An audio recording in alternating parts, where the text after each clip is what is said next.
Hello mga idol! Itago niyo na lang po ako sa pangalang Ruby. 47 years old at nakatira sa Sampaloc, Manila. Sabi nila, ang pinakamakapangyarihang puwersa sa mundo ay walang iba kundi ang pag-ibig. Handa mong hamakin yung lahat, masunod lamang ito mga idol. Ganito nagsimula ang kwento namin ng asawa kong si Nestor. Nung nagsisimula pa lamang kami, hindi ako kursunada ng nanay ng asawa ko. Tingin niya sa akin ay dukha lamang. At maliit din ang pagtingin niya sa mga magulang ko. Kaya naman dito nasubok ang pagsasama namin ng asawa ko. Hindi dahil sa kawalan namin ng pagmamahal sa isa't isa ha, kundi dahil sa pangmamaltrato sa akin ng mga magulang niya. Maraming salamat po mga idol.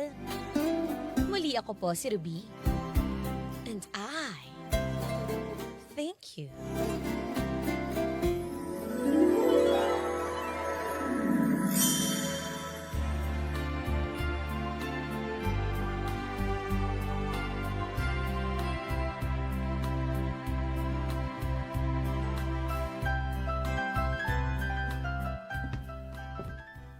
Bagal naman.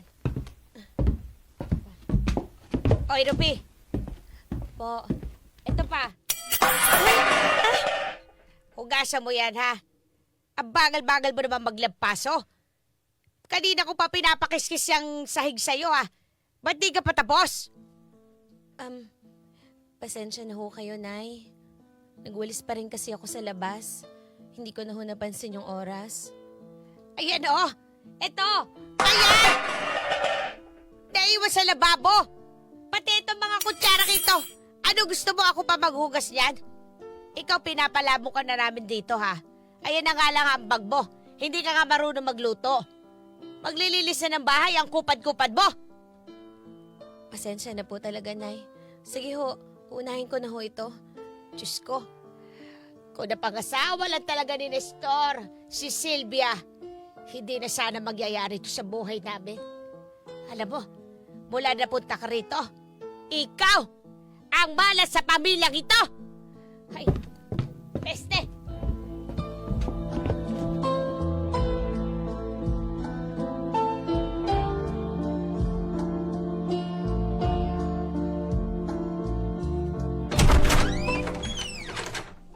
Ay, Mahal, nandito ka na pala. Ano, nauuho ka ba? okay lang ako. Parang masyado kang pagod na pagod ngayong araw. Oo eh. Ang dami kong ginawa. Naglaba ako, naglinis. Teka, anong nangyari dito sa braso mo? Bakit may pasa? Aray, di ano lang to. Tumama lang ako sa pintuan kanina. Baka nasobrahan lang din ako nung nagsampay ako. Tumama ako dun sa bakal. Di ko napansin. Aminin mo nga sa akin, Ruby. May masamang ginawa na naman si Inang, no? Ano ka ba? Wala, ayos lang kami ng nanay mo. Ganun naman talaga yung mga nanay, di ba? Sila yung namamahala dito sa bahay tapos kailangan kong tumulong sa gawaing bahay. Wala naman din akong ibang maaambag dito kundi yung pagsilbihan kayo. Pero hindi dapat ganun. Pasensya ka na. Huwag kang mag-alala. Darating yung panahon. Aalis na tayo dito sa bahay ni Inang. At magandang balita. Dahil yung chewin ko sa Maynila. Oh, bakit? May tato yung talyer. Talaga? Kinukuha niya ako bilang trabahador doon. Magandang balita yan, Nestor. Hinihintay ko na lamang kung kailan magbubukas. Kaya huwag kang mag-alala. Matatapos na rin yung paghihirap mo dito sa bahay. Paano ang nanay mo? Sigurado ako, pipigilan niya tayo umalis ng bahay. Hayaan mo. Ako magpapaliwanag sa kanya. At sana naman, maintindihan niya yung sitwasyon nating dalawa.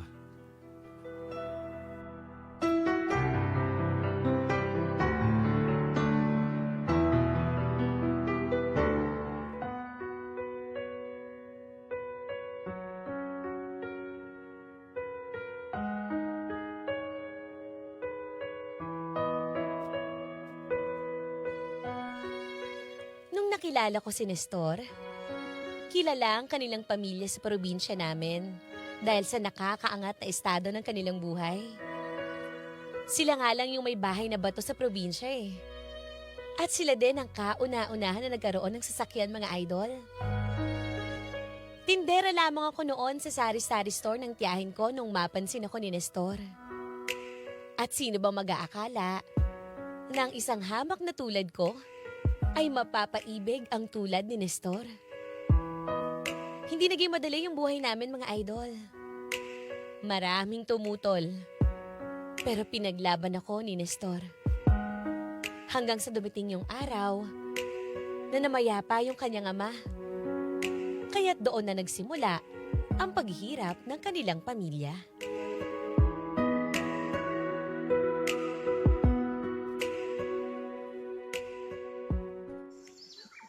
Ruby!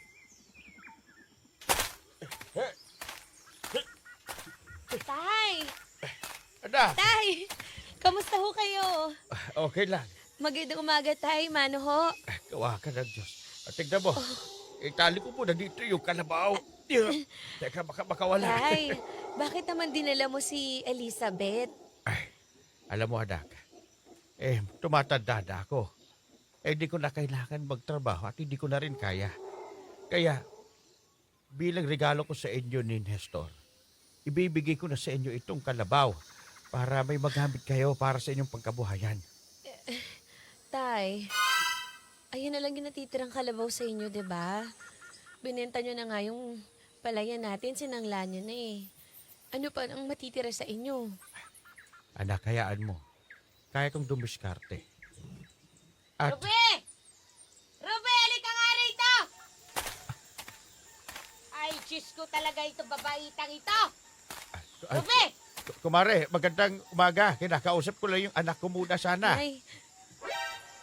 Ruby, kanina pa kita hinahanap, ha? Bakit maraming hugasin na naman sa lababo? Ikaw talagang bata ka. Ilang beses ko sasabihin sa'yo, huwag ka mag-iiwan ng dumi sa lababo! Oh, ano ito? Kumare, itong kalabaw ko sana,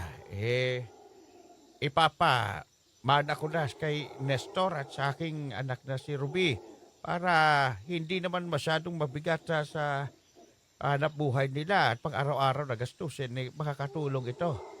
Diyos ko, ang tanda-tanda na ng kalabaw mo. Isa na doon mo pa binigay. Ano gagawin sa kalabaw na yan? Diyos ko naman, kalabaw pa, hindi pa pinera. Pasensyahan mo na, Mare. Ito lang yung nakayanan ko. Di ba, sa susunod, pagpunta ko dito, baka matutuwa ka sa ibibigay ko. Baka pag nabenta ko na rin yung bahay namin, maibigay ko yung binentahan namin. Hindi niyo ibebenta yung bahay. Anak, Saan ho kayo titira? hayaan mo Huwag na. niyong ibebenta yung bahay. Yun naman pala. Kaya naman pala ibenta yung bahay. Oy, baka nakakalimutan mo, Pablo. Pinalalamon ko itong anak mo rito.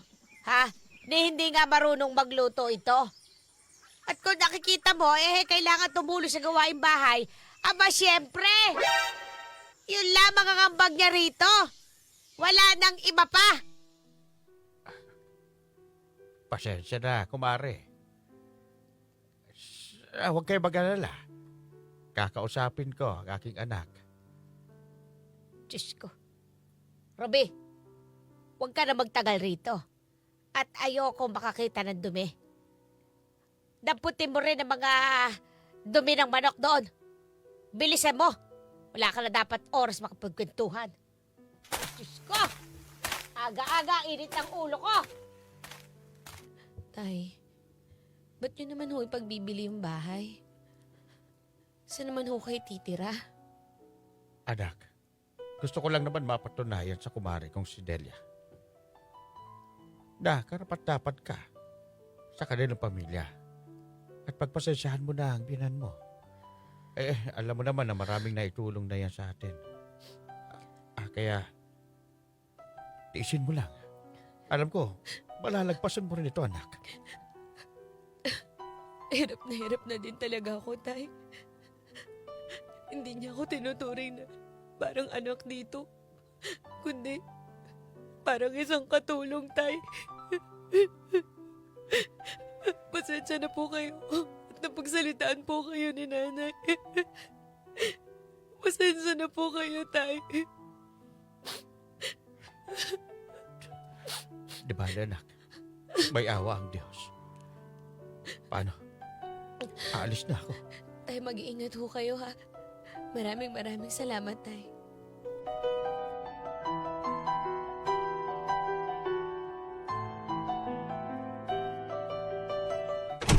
Ito, dali natin to. Ano ito? Inang? Bakit kayo nag-iimpake? Inang, aalis na ho kami. At saka pupunta na po kami sa Maynila kay Tio Pedro. Ano? Aba, sino nagsabing pumayag ako? Ha? Oy, Nestor, huwag mo akong babanatan ng ganyang alis-alis, ha? Eh, paano itong bahay? Paano pang gastos rito? Sino maglilinis dito? Ako? Inang, ako po magpapadala ng pera.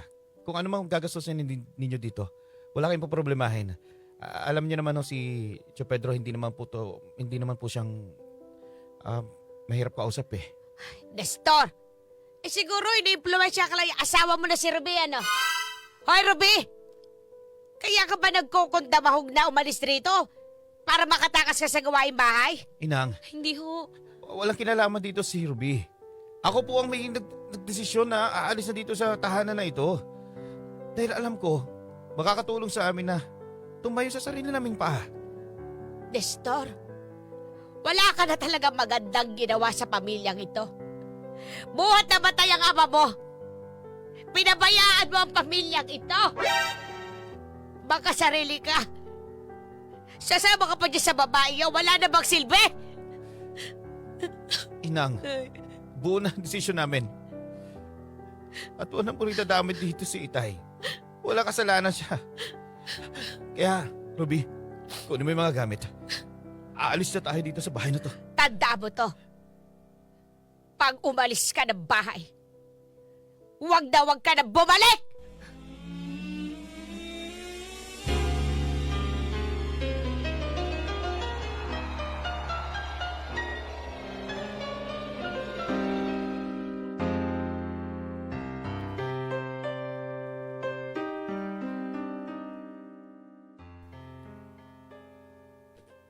Grabe naman pala yung pinagdaanan nyo pa.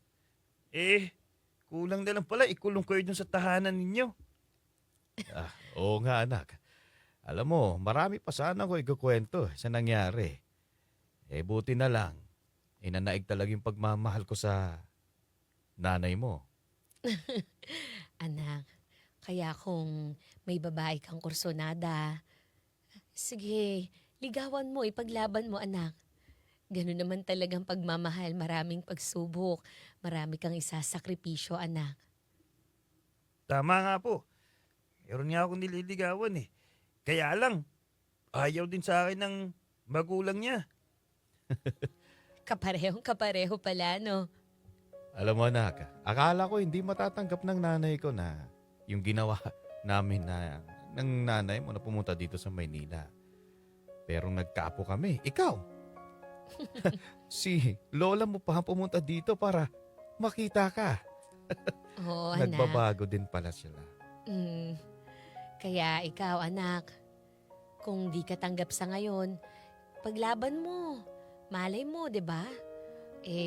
Di naman nakakahiya ang pamilya natin. Masipag naman ang tatay mo. Sigurado ko, yung babaeng magugustuhan mo hindi naman nakakaya sa pamilya. Nako, na-inspired ako sa love life naman, love story ninyo pa. Nakakatuwa at nakakakilig dahil talaga namang nandun pala talaga kayo sa may terminal, naabutan pa kayo ng bagyo, doon pa kayo natulog. Oo anak. At walang ginawa yung mama mo kumapit lang ng kumapit at yumapos sa akin Ha? dahil nilalamig siya. Ikaw yata yung yumakap sa akin noon at hindi ako. Nako, binaligtad ang kwento ng tatay mo talaga. O di bale, baka kung saan pa mapunta ito, kumain na muna tayo. Baka lumamig na itong tinolang manok. Basta anak ha, yung nililigawan mo, imbitahan mo dito. At lulutuan ko siya ng pagkain dahil magaling na magluto ang nanay mo. Sige po, ma, pa. Iimbitahan ko po siya dito.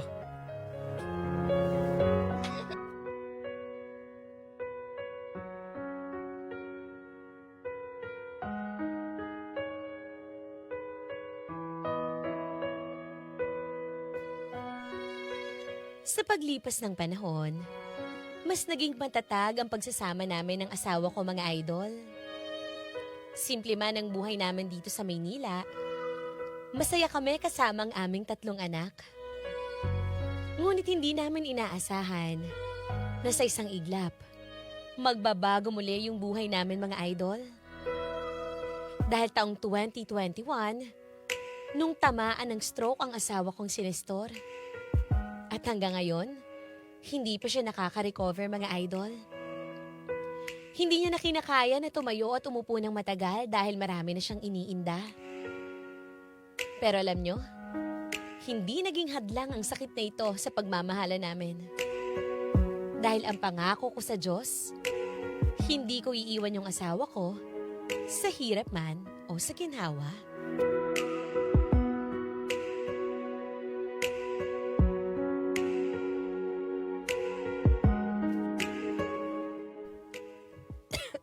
Anak, buhati mo ang tatay mo. Kaya niyo pa ba, ma? Pa, Sige, buhati mo ang Teka. tatay mo. Hindi niya na kaya. dito. Danda lang pa. 1, 2, 3. Ayun. Yeah. Yan, nasa wheelchair na siya, ma. Salamat, anak. Ikaw, ma. Inuubo ka. Sabi ko sa'yo, huwag ka nang lumabas pa ng bahay at malamig. At saka, tigilan mo na rin yung tatrabaho. Baka kasi mamaya hindi na kaya ng katawan mo. Anak, alam mo namang kailangan natin ng pera, hindi ba? Marami pang gamot ang tatay mo. Hayaan mo, ma. Akong bahala sa inyo ni Papa. Anak, ikakasal ka pa. Pangarap mo ito, di ba? Muna kaming intindihin ang papa mo. Ako ang bahala sa papa mo. Kung anong mangyari sa inyo, wala rin sa isa yung pagpapakasal ko. Kaya ako magpakasal kasi gusto ko rin na masaksihan ninyo yung araw ng kasal namin ni Joanna. Anak, pasensya ka na ha.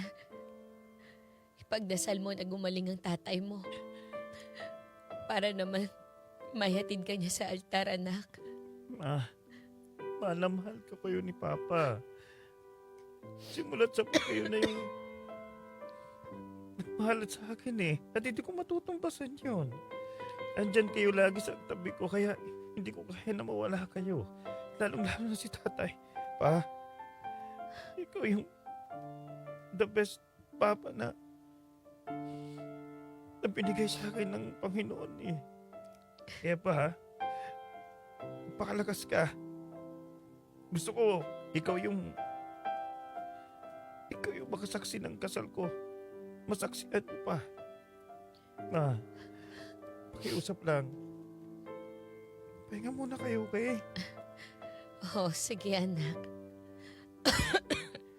Tatabihan ko muna ang papa mo. Mag-iingat ka sa trabaho mo ha. Sige, Umuwi ka na maaga, anak. dadaan din ako sa butika para makapagbili na rin ako ng mga gamot ninyo. Diyan muna ho kayo. Sige, mag-iingat ka, anak.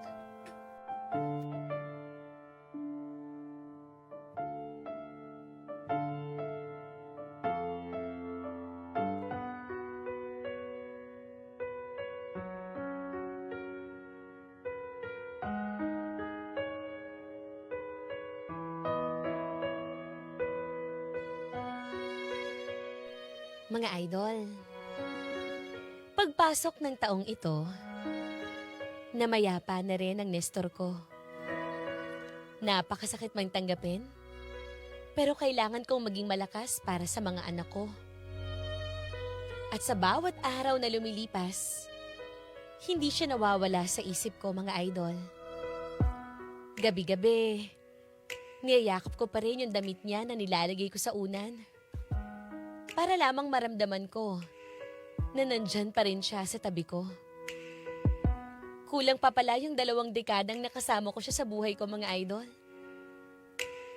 Hindi ko alam kung paano ako magsisimula dahil hindi ko pa kayang magpaalam sa asawa ko. Nestor, kung naririnig mo man ito sa langit, gusto ko lang sabihin na mahal kita at mahal na mahal ka ng mga anak natin. Salamat sa magandang buhay na ibinigay mo sa akin at sa mga bata. Magpahinga ka na. Hindi kita makakalimutan hanggang sa aking huling hininga. Salamat po sa pagtanggap ng kwento ko, mga idol. Muli, ako po si Ruby. Gumagalang. Mga idol, may kwento ka bang gustong ilabas sa yaman o sakit? May handang makinig. I-chat mo lang kami sa Facebook page 93.9 IFM Manila para bigyang buhay dito sa IFM. Dahil ang kwento ng idol, maririnig ko na yarn. Hindi lang sa radyo. Ang IFM live drama ay nasa Spotify na rin. Available din sa YouTube at Facebook.